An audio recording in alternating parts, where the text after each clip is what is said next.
In conclusion, Time After Time felt more like a college discussion class on time travel than a Mothership module at points. It was very slow and complicated. Your players will spend multiple sessions just talking about time travel with you. It needs a lot from the warden, as written, and I would have loved to see more information in the module itself from the author, especially on nitty-gritty specifics that really matters a lot. It was very collaborative and by far one of the most interesting modules I've ever done. Very creative and interesting. So if you're in doubt, definitely give this one a shot. Wait, no, please, stop.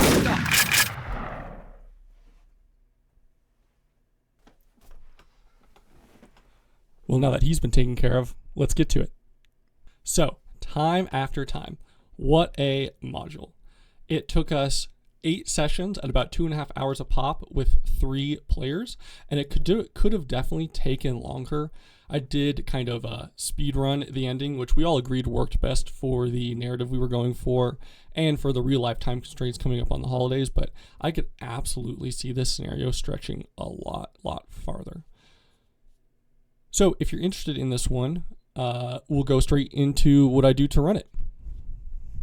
In Time After Time, your players are on the Bolero station made to discover time travel. And they did. Big surprise. It's very fun. You get a lot of information on how to run time, but I would have liked to see more. You get some information on paradoxes, and then a big old timeline about what happens if your crew will not do anything, has done nothing, etc., etc. Then it goes into several different time periods. You have the early, middle, and late is what I called them, with each room listed out on there and the changes. Very, very cool stuff. I like the map. I had to do some adjustment, which I will go into later. Then you get some NPC information, some NPC quest stuff, some possible endings for the game. We did the Escape the Box ending, and a whole cool page of time travel devices along with the date that they're created, and then a random table in the back, which I always love. So going into some more information, I would have loved to see more. This is a very, very cool scenario, and it was one of those where you could spend a million years prepping it and never feel like you're ready to do it. So it's just one of those, you just gotta go for it. You just gotta say, screw it, I'm going to subject my players to this. Like I said before, it took us about 8 sessions. I could see it taking way longer because I do tend to be a nicer DM. And I would have loved more information in this module. There was not a lot. We spent about 2 entire sessions just debating about the specifics of time travel. And that made it feel very collaborative because I fully told my players hey, this is all the information I know, how this works. I'm going to give you guys all the information that I know, and we're going to debate it, and we're going to work it out with the team, which was great because it let me join in planning and helping to establish these cool moments. But as far as keeping tension going, it was really hard. And as far as making it a horror scenario, it was very hard. So this truly is just a fun sandbox for your players to hop into. I made quite a few resources, which I'll post in a Dropbox link, either in the comments or below in the description. This is the map that comes with it. This is a map I made late with every room number, blank map for giving out to your players, and then I actually extracted each of the maps, like these maps up here, and I combined them into a big map, one per time zone. I put all the room numbers in it too, so it's easy to track. I recommend you have these, and I also recommend, as soon as it seems smart, give your players a copy. Again, this is just early, middle, late. And then I have one of these as well where I extracted the maps and actually handed these out as they went section by section, which was cool to see them place it together themselves and make a map out of all of it. But as soon as they met either or, he gave them most of the maps they needed along with the computer that he was previously. So definitely would recommend something like this. Very, very easy. You got to make it easy for yourself running this one. I also did a few things. I made NPC portraits, so when they came across NPCs, to make it really easy for them to remember who they met.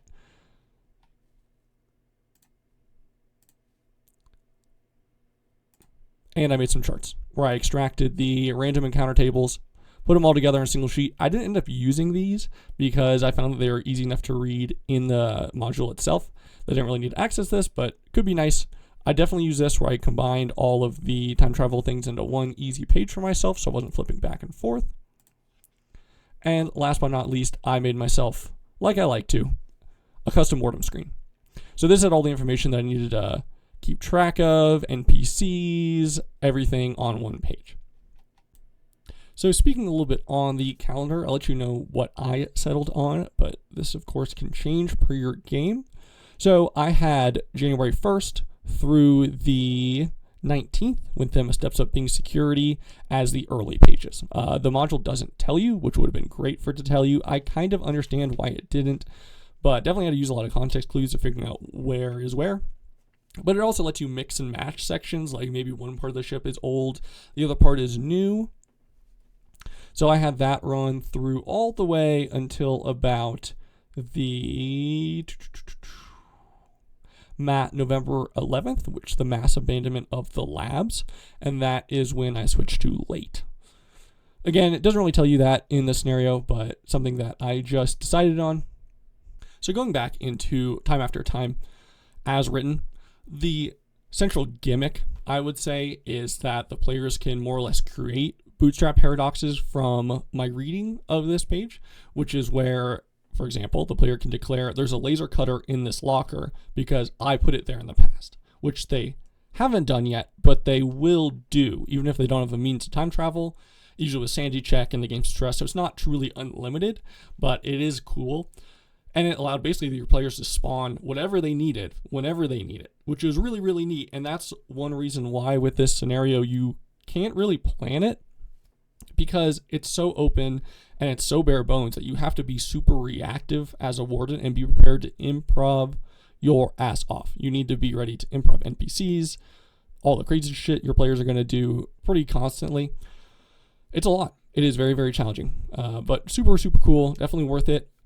So that's the thing, is they can spawn, they can say, oh, by the way, I'm going to reach under my desk and I'm going to pull out this shotgun because I taped it there before to myself and then shoot this guy in the head.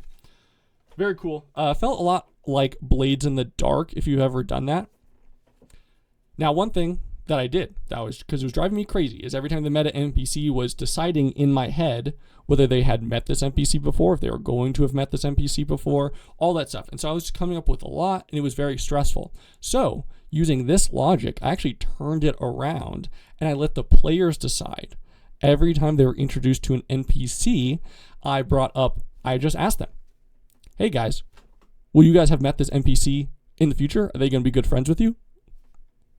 And that was great, because most of the time they would say yes to get themselves out of whenever they were confronted by guards, whenever there was some situation like that they ran into. They made friends with a lot of NPCs before they met the NPCs, and then that was very, very cool to have them figure, I got to go back in time and meet this NPC and get him on my side and agree to whatever he's going to agree to, because they even had the NPCs hand off items to them, stuff like that. And I feel like that was just a natural next step as presented, and it definitely took a ton of stress off me. Like, that was really driving me crazy, and I was kind of freaking out over, I have all these NPCs to track, I have to decide every time they meet a random NPC, what they did and what they didn't. And, as written, they only give you're only really getting a D10 table for NPCs. So it's and with a one-line signifier, like, okay, cool, I'm glad this guy wants sleep. Neat to have your PCs figure out, but also very, very hard and required a ton of improv that I just wasn't that great with. So I just simply flipped the script and made it back to my players. And I would recommend that all day, every day. Super, super fun, super great.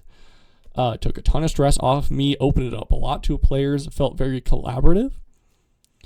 And yeah, that's how I handle the NPCs and the time loop stuff. I would recommend play it fast, let your players be funny with it. I still inflicted the sanity save when they interacted with an NPC, when they said they were going to have met NPC, just to make it not feel unlimited or cheating. And there were some times I still made that decision for them, which was great because it forced them into interesting situations, especially when it came up on the random encounter tables. Super cool. Would totally recommend doing that. So now I'm going to talk a little bit about each time zone, the early, middle, and late, and talk about some things I did. I ran this one very much by the book, which worked. It worked fantastically. So really you got to emphasize when you're in the middle, like how safe this is. I mean, Themis does show up fairly early, January 29th. So if your players can jump in before that, this is scot-free. I mean, they're walking around, they're bullying researchers, which is fantastic. It's hilarious because they go from, they start in the late, very much destroyed, middle prison basically, and then early where it's carefree, they're going to run around. Your players are going to bully scientists. They're going to push people over. They're going to scavenge stuff, which innately leads to the prison lockdown in the second section because they have scavengers showing up, i.e. your players, and others just showing up and fucking around and causing chaos. So of course they're going to lock it down, which was a great epiphany from players being like, oh crap, we caused this. Like, we caused this place to become the hellhole it is in the middle and the end. So I actually had separate Spotify playlists for each as well. I'll link those in the description that I did just to emphasize how light and cheerful and peaceful, and scientists are loving it. You really need to emphasize how fresh, clean, bright it is. This needs to be chill. That way, when your players jump into the middle, this place, when it gets to the middle, is a prison. You need to be cruel. Your guards are not going to listen to, oh yeah, no, don't worry, we're just time travelers. It was a great moment when my players jumped in the middle, instantly at gunpoint with the guards when they were like, oh yeah, no, don't worry, we're just time travelers. I know it's weird that we just showed up, right? We're time travelers. And the guards were like, oh cool, so we'll make sure to dissect you extra hard when we hand you over to the scientists after we blow off your legs. And it was like, oh, we're in trouble. And it made them panic jump out of there again, even past the future. So if I have any recommendation, this is locked down. This middle section is hell. Like, there are turrets, there are automatic cameras, Themis is showing up. Don't be afraid to make this middle section just be mean. If your players get captured, they get dragged off to prison. And it's on them to get out. I mean, they can always say that they show back up and gun themselves out of danger, or they show back up and hand themselves the keys to escape, or they reach under a desk and they find the exact thing they need. Because that's the thing, is your players can spawn what they need whenever they want. Like, so you really want to play this mean and play it cruelly because you want to force your players to use this power. Because they are gods, like the equivalent of gods. I mean, whenever they're about to get shot, whenever something's going to go wrong, they can always say, oh yeah, and that's when I step through the doorway and shoot the guard in the back of the head as he was about to shoot me. Cool, but now you have to solve that. Now you have to figure out how to close that loop. And that's a great power to extend to your players. I mean, like, that was so much fun to watch all the crazy stuff my players came up with. I feel like my players could have been more creative, but, it's just very disorienting at first. Getting used to it, and I wouldn't spring this power on your players right out of the gate. I would let them go a session before they realize exactly what's going on, and then give them the layup and say, hey, here's what you can do. But yeah, don't be afraid to run this middle part as the meanest prison lockdown you've ever seen. It should be awful. It should be an awful place to be. Your players should want to get either before it or after as quick as possible. Be cruel. And then late is awesome because it's so destroyed, and unfortunately, I feel like this is where the coolest stuff is. I feel like late has the neatest encounters, especially the crew encountering themselves. And I wish that would have been extended and seeded throughout the scenario a little bit more than just having all these things where your crew meets themselves a lot in the past. But I love how decrepit. I love being decayed. I love the fact that they're in their spacesuits most of the time, running around, doing whatever they can. Super cool. Super cool. I feel like this has the neatest characters, meeting Tyro, meeting everyone in question. Incredibly fun, incredibly interesting. And I think it's the coolest place for your crew to hang out. Unfortunately, they didn't, because it's probably the most dangerous. I mean, the prison's probably the most dangerous, but the late game has the weirdest stuff going on. And maybe I would even try to keep them here a little bit longer so they can see more stuff, or even pick and choose some of the encounters with themselves that are placed in the back half of this and seed them throughout to really encourage the cool stuff happening. I will say that this scenario also requires good note-taking from both yourself and your players, And in fact, what I did is after every session, I sat down with my players and we talked over all the paradoxes they've hanging out, all the people they need to meet, all the things they need to do. We just listed it out. And then it was very fun by the end of the game to go by and cross it off like a grocery store checklist. They're like, nope, yep, we solved that loop. Yep, we solved that loop. Yep, we solved that one. But you need to take good notes. I had a Google Calendar where I took the calendar in the intro and pulled all these events into my Google Calendar. And then I updated it with whatever my players were doing, highlighted it yellow per cell. Took me about an hour to set up and was definitely worth it to just go through. And it was very cool to go back at the end and be like, oh, you jumped here and then you guys jumped here and then you did this. Because in reality, it doesn't actually go that many days. Like, they were very specific about when they traveled because they did spawn a wristwatch for themselves so they could get around a lot. Also, my crew didn't see this, but I saw some questions about this on the Mothership Discord about what happens if your crew splits up, and the answer is to let them split up. You can still cut scene to scene in different time periods, and it would even be funny to witness when one thing changed in the past, how that affected the other players, and just let them. Just jump around, and you're going to have to use a lot of logic, and you're going to have to use a lot of ass pulling, but you can do it. And it'd be really, really funny. My players didn't really split up, but it would have been great if they would have, and I was prepared for it. Also, if this helps anybody, when I was looking for random NPCs, the scavengers are actually located in the front, not with the other NPCs. I definitely fumbled around for a little bit looking for this because I know I saw it somewhere. But just keep that in mind, just scavenger stats and everything are right in the front. Even though this scenario is really, really, really cool, I do have my problems with it. This is not a perfect scenario, a perfect module. Really, I just needed more information. Don't feel like I was supplied with enough information as written on a lot of the specifics of time travel and a lot of the ways that they were expected to meet the endings or just stuff. Like, I just need more. I just need more pages to write down exactly how the paradox is going to work. It wasn't bad per se because I was super open with my players. Like, when they had to figure out how to move the either or, 197 days or something like that simultaneously through time, that's what I told them. And I was honest with them that I don't understand how they're supposed to do this. That this is just, maybe I didn't pre-think it enough, but at some point, that's kind of the joy of this as well, of especially OSR games and stuff where you're just presenting problems. Like, it didn't really matter that I didn't know how to do it, but it definitely was tough when they were questioning me on how it works, and I just had to be honest that I don't know, which I would have liked some more information on that, just some more examples of how stuff works. Like, the safe was cool, but we spent a lot of time debating how those worked along with other time travel devices exactly. And it's just not given to you as a warden. You just have to make it up. And that's tough to decide in the moment because, I'm not smarter than three brains working together thinking about time travel. I'm just one brain, right?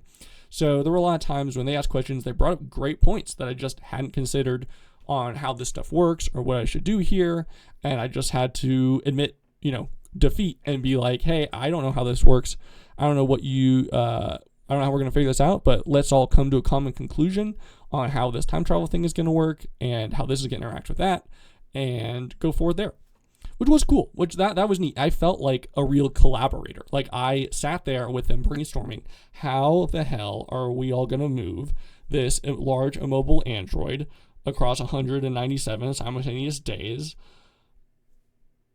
And then guess what? They figured it out. It was great. But I would have loved more clarification because we probably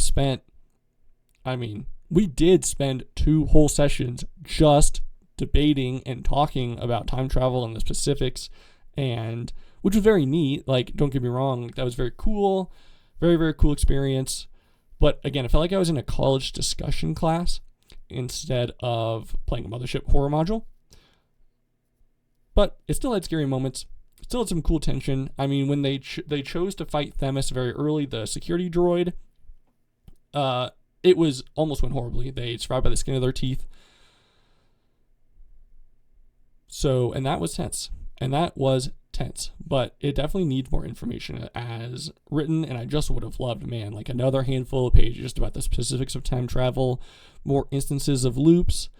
I thought, for example, the way that they presented players meeting themselves and the changing of perspective was really cool. That was really, really cool. I just needed more of that. I needed more of that to help me run this versus me kind of being on the back foot all the time.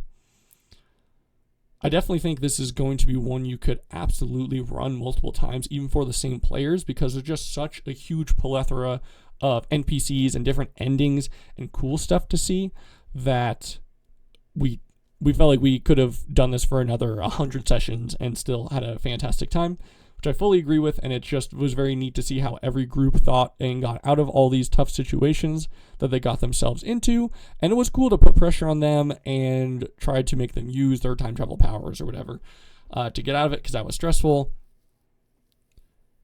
So very cool, but be prepared to spend a lot of time discussing with your players the specifics of how things work and not knowing the answer.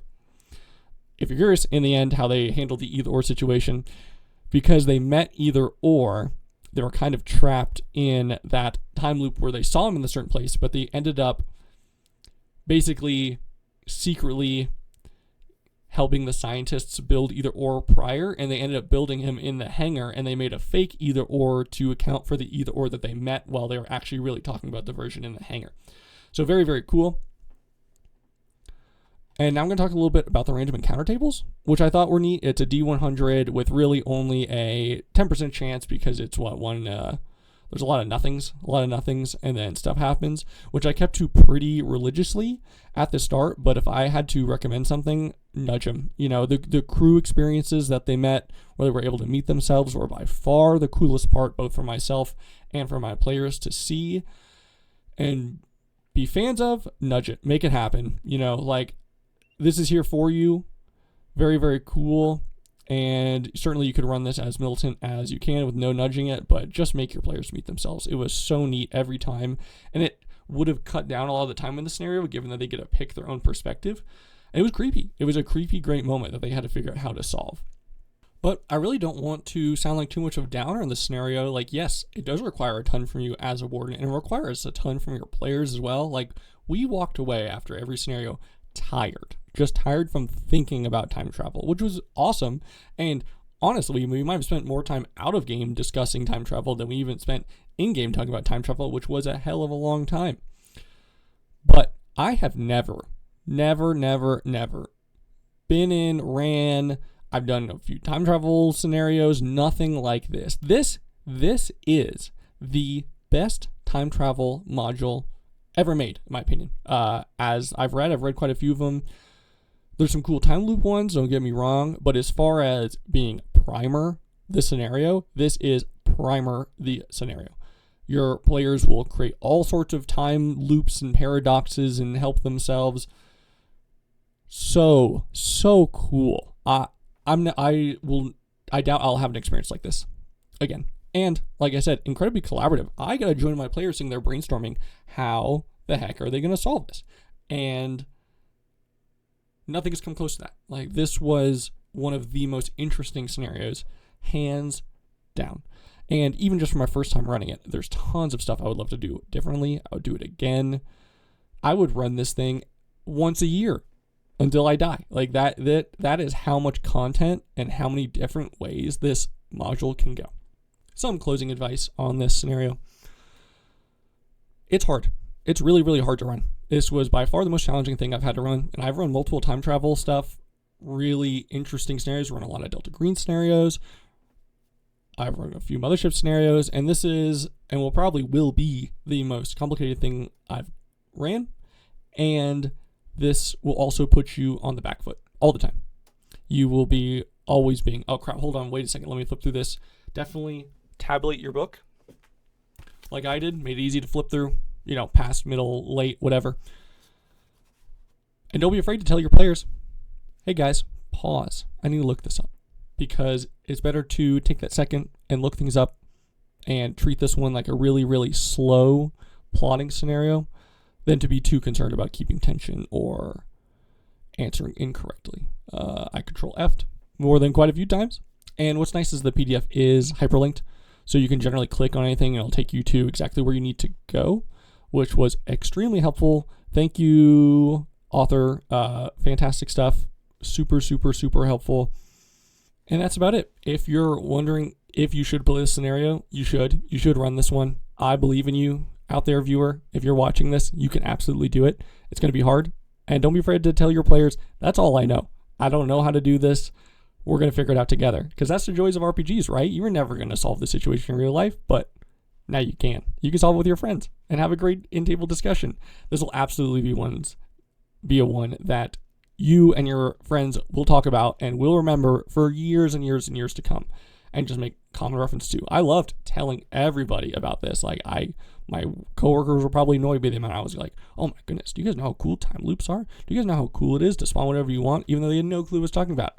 That is how cool this module is. Cannot recommend enough just for the neat factor alone, and just do it. Just do it. In conclusion, Time After Time felt more like a college discussion class on time travel than a Mothership module at points. It was very slow and complicated. Your players will spend multiple sessions just talking about time travel with you. It needs a lot from the warden, as written, and I would have loved to see more information in the module itself from the author, especially on nitty-gritty specifics. That really matters a lot. It was very collaborative and by far one of the most interesting modules I've ever done. Very creative and interesting. So if you're in doubt, definitely give this one a shot. Wait, no, please, stop.